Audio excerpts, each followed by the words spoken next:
Welcome back to Narrow Ground Entertainment. I'm Steve the Unimpressed. This is episode 4 of COVID Besieged. Because one of my family members tested positive for COVID, I am required to quarantine for 14 days, and to make productive use of my time, I am posting an episode of 7 Days to Die every day until the end of that period. One of the things that happened in yesterday's episode was I found a treasure map which highlighted this buried treasure that is flashing on my screen, and that is about half a kilometer away. I was hemming and hawing about whether or not to go check that out, and in the comments people said, yeah, go check that out, we'd like to see that. So that's exactly what I'm going to do. First, though, I am going to get some food ready, because I have a hunger warning on my HUD, and have run out of cooked food. So I'm going to do that, and I'm going to arrange a few other things here at the base before I head out. Another thing that I need to do before I leave is decide what weapons I am bringing with me on this excursion. I now have such a wide selection that it's probably inadvisable to try and carry them all with me. I think what I'm going to do is take the blunderbuss and the club, since I have so much ammo for the blunderbuss and not that much ammo for the bow. I only have 10 arrows. I'm going to leave the bow behind. The club I will keep because it's the basic melee weapon, and I'm also going to bring the stone spear, because that's a good first strike. If I were going to raid houses today, I probably would not take the blunderbuss and would either make some more arrows or just stick to the club. The shotgun type weapons can be very destructive to the buildings, and I tend to like to keep as much of those intact as possible, because they do respawn more loot after a certain period of time. I think the default is 30 days, and I don't believe I changed that. So you have to wait quite a while before you can raid the same building again, but if you're continuing the same game for a long time, it's going to be a factor. The shotguns are quite destructive to the terrain, so you need to be careful where you're using them. But theoretically, our buried treasure should be out in the middle of an open field, so a blunderbuss or any shotgun type weapon is going to be a perfectly acceptable choice. I'm also going to leave behind all the clay and the lead and the repair kits and anything else that I don't really need with me. And in fact, they have made the storage chests smaller than they used to be in this update, so I'm going to have to make a second one. My belly is more full than it was, and I have made my selections of tools, so I'm going to head out towards this treasure, and we will see what we find. I'm also going to scout along the way for any bird's nests that I can raid for eggs. The treasure, this shouldn't be a factor with the treasure itself, but I did remember to bring my lockpicks this time. I forgot those yesterday.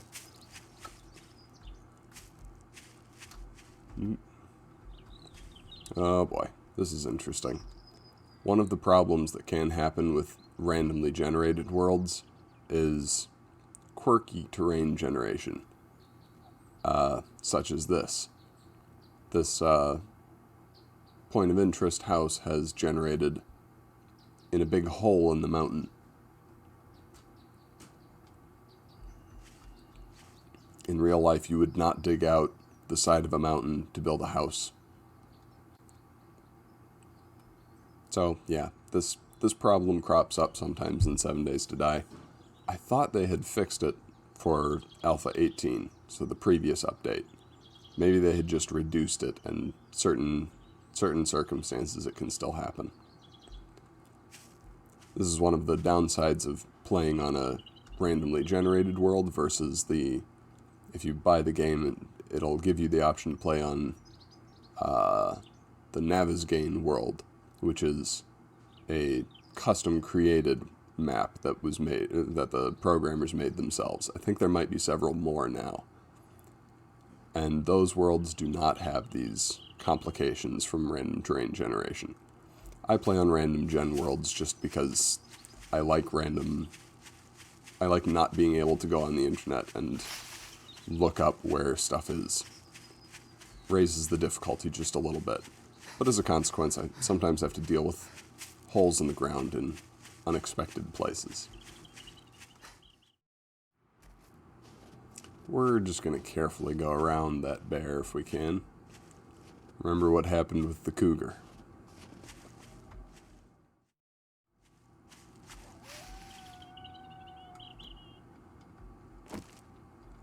This wolf, however, I will happily mess with. Ow.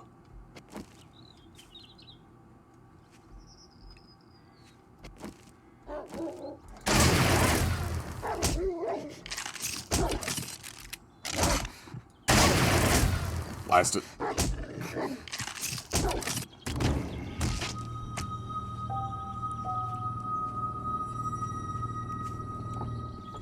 Well, that turned out to be a mistake. Oh, and I am high enough in levels now that when I die I get an experience penalty. It doesn't really show up very well in your stats, but if you look at where my hotbar is down there, above that is the experience bar that gradually fills up, and right now it's red. Or it's got a little red bar that's about a quarter of the way along that. When you die, you don't or the game doesn't take experience away from you, but you go into something sort of like experience deficit. So you have to gain enough experience to remove that red bar before you can start gaining experience again. So it applies some negative experience or something along those lines. So it doesn't take away levels, but you have to work that off before you can start leveling up again. That wasn't happening when I kept dying against the cougar because I was still too low level. Now, if I die too many times, that negative experience bar could rise drastically.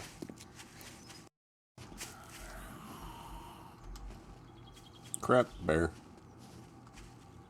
And I can hear the lumberjack wandering around in these trees. He apparently has spotted me. Yep, and there's another lumberjack and the wolf.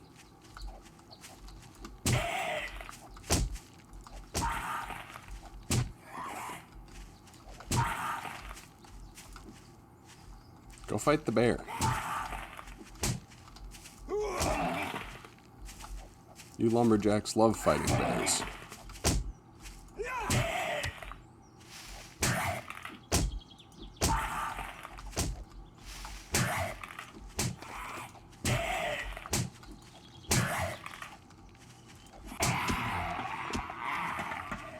Finally.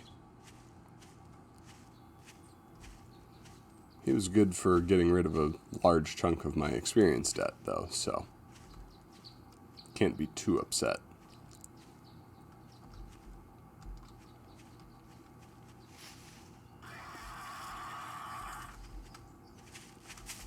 Spear, please. There we go.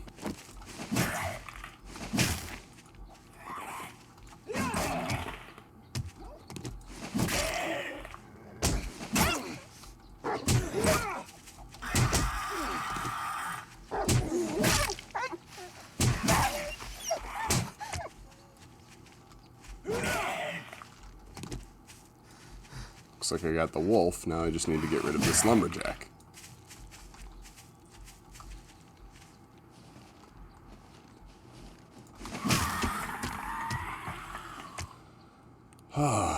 Well, that could have gone worse.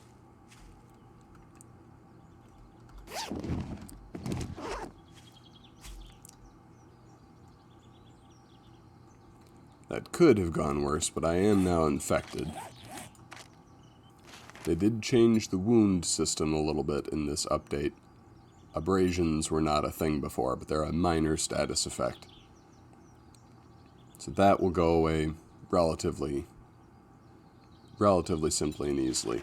The infection, I need antibiotics to treat, and I don't have anything that qualifies. Hopefully I will find something at some point that will take care of that for me. Now, where is that wolf?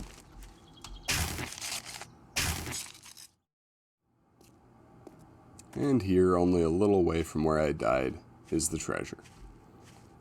And over there is a cougar.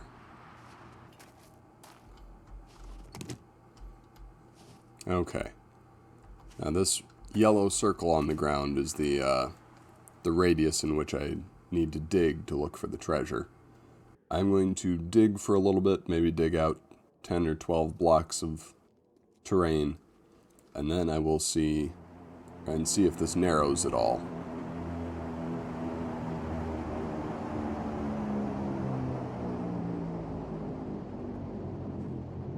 I will probably go and try to get that airdrop that just fell at some point as well.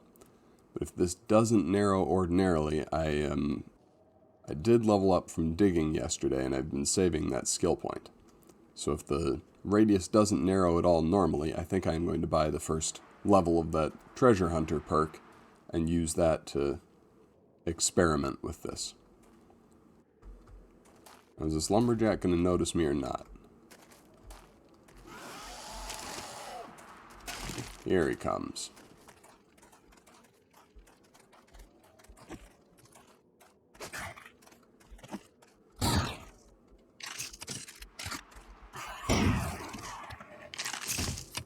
And there he goes. Gonna need that spear back.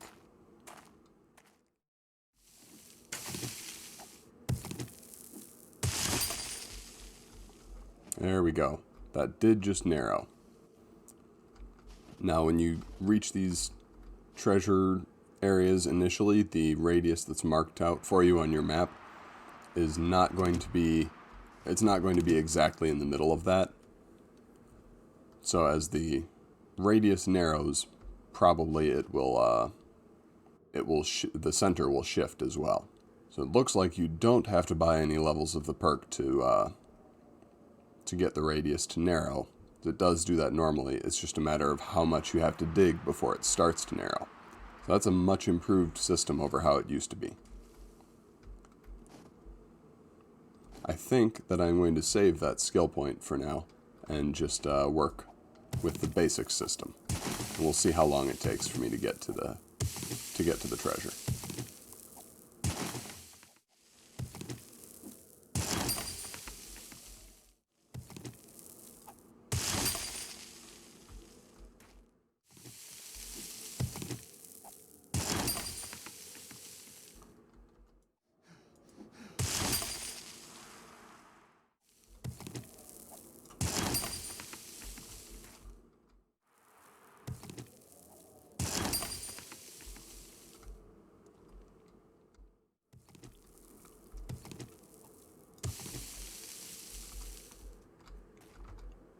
There it is, there's the treasure chest. And it is actually locked. I have not encountered that before. So I will go ahead and try to pick that lock. I'm glad I thought to bring along my lockpicks now. And eventually they break.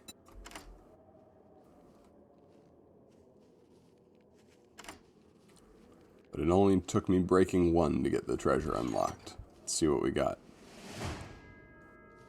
Some more blunderbuss ammo, another blunderbuss, and a lot of Duke's Casino tokens.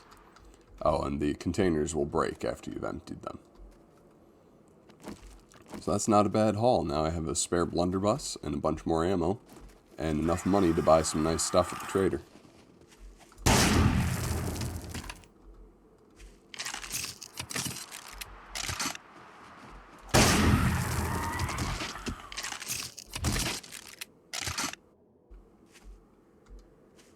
Let's run over here and get this airdrop before we leave. Oop. Let's not run. There's still a cougar around. Ah, crap.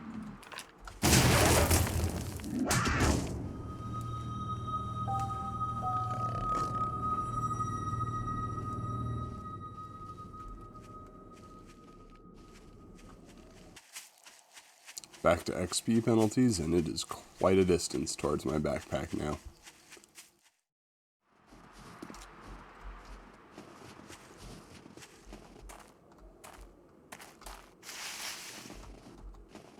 How many cougars are there in this snow?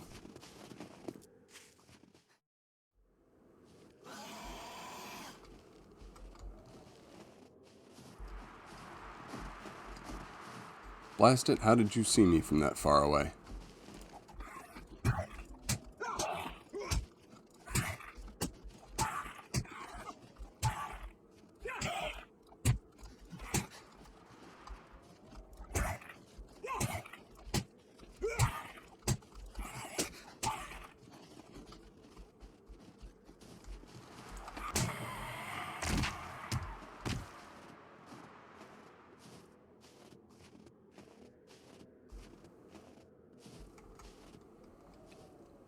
Blasted cougar.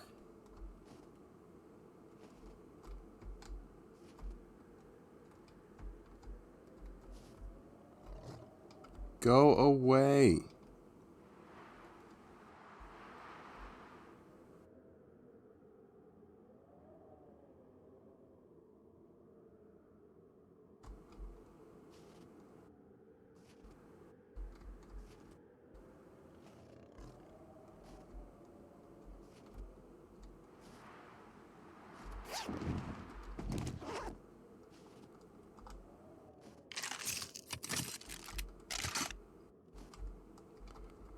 This probably should have occurred to me before.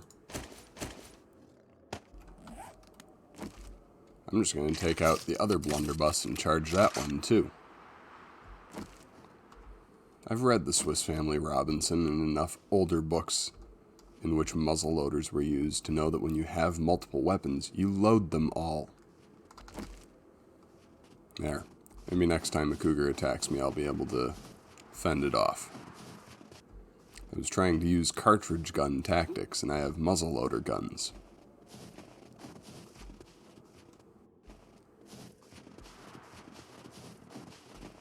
Alright, here's our airdrop. Let's get it and get out of here.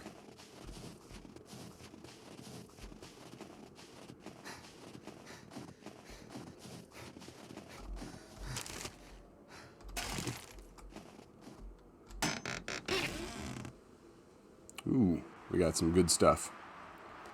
Some rations and the schematic for making a chemistry station, which I can't make yet, but when I do have the things that I need to make it, it will be of great benefit to already know how to make it and not have to buy the perk. Motor tools are also a long way off, but having the knowledge is always helpful.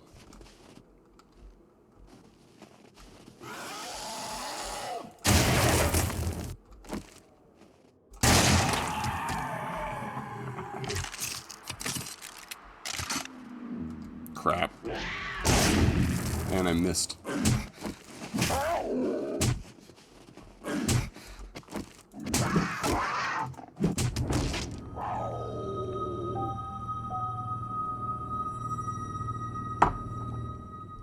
Blasted cougars. Alright, it is very late. So if I make it to my backpack this time, I'm probably going to be coming back to the base past nightfall. So we'll see how this works out.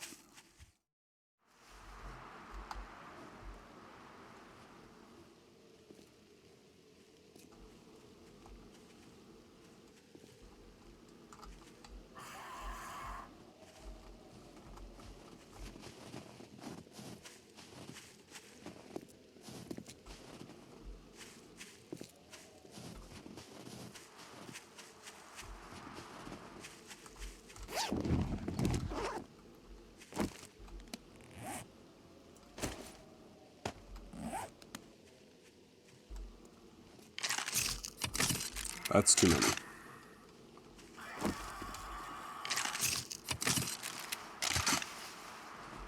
I'm not even going to bother with you. Wolves and cougars and lumberjacks.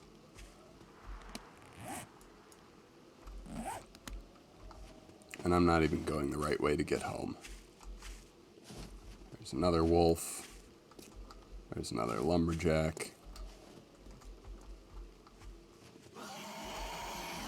Yeah, well.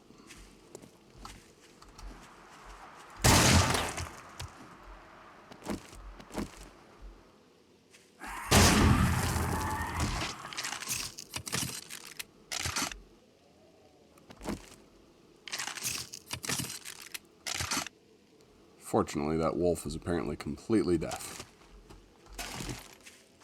Alright, I got past the first set of wolves and lumberjacks. Let's see if I can make it home without getting killed again. I've got an hour and a half in the game clock, a little less than that, to get back before night falls. And when night falls, the zombies can run too. So, right now I can outrun the zombies, sorta. When that hits 2200, I won't be able to outrun them either anymore.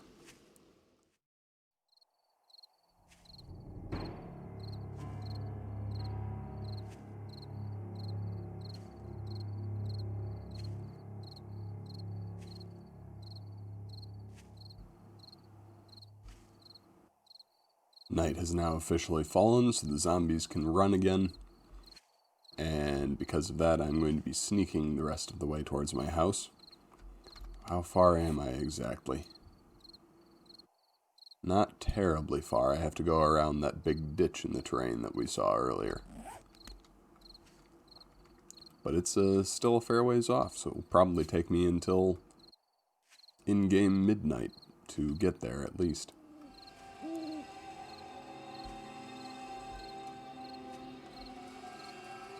Hopefully I don't get killed in that time, but if I do, at least my bag will be closer to home this time. I have finally made it back to my base. It did take until just a little bit before midnight, as I said. If you can't see it, it's this black shape in front of me on the screen, because there aren't any lights inside, or on the outside. There is the torch on the inside, but it's not really showing up.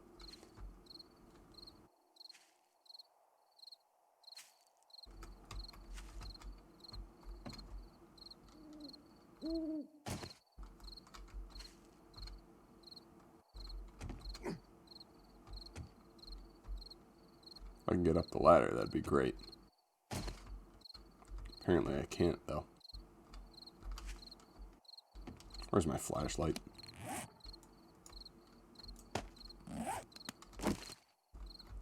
There. Now I can see what I'm doing.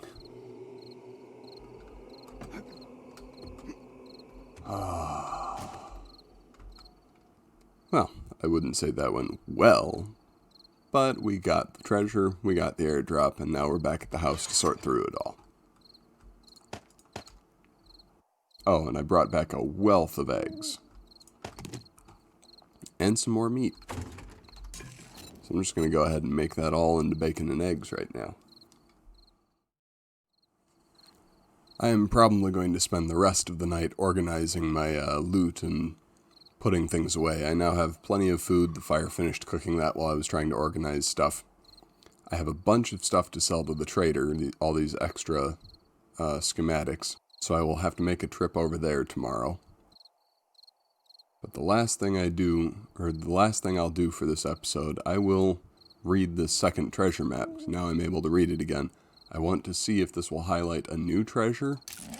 The text will be the same. But I want to see if it will highlight a new treasure or if it will highlight the same spot. Let's see. Well, it's in a different direction. So it certainly highlighted a different treasure. About halfway between where I spawned originally and where the trader is.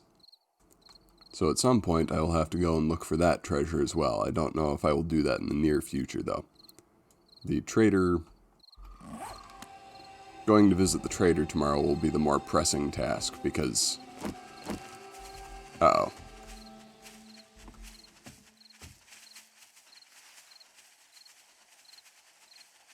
That is a lot of footsteps.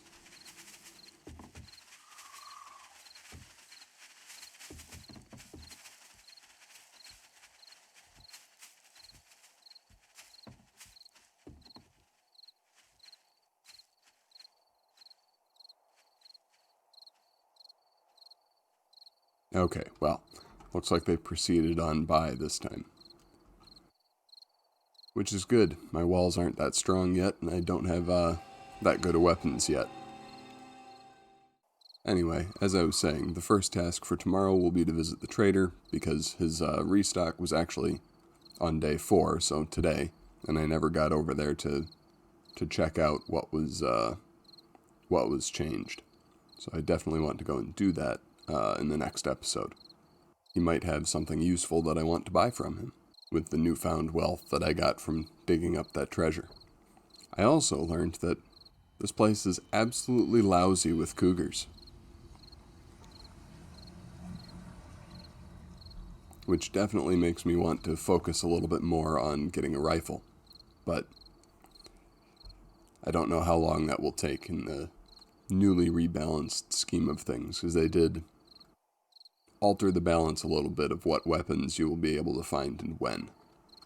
And it is tied to what level you are, so I might not be able to find a rifle. I might be able to make one ahead of time, but I might not be able to find one and loot at all until about level 20. But those are problems for a different episode. That's where I'm going to leave this episode.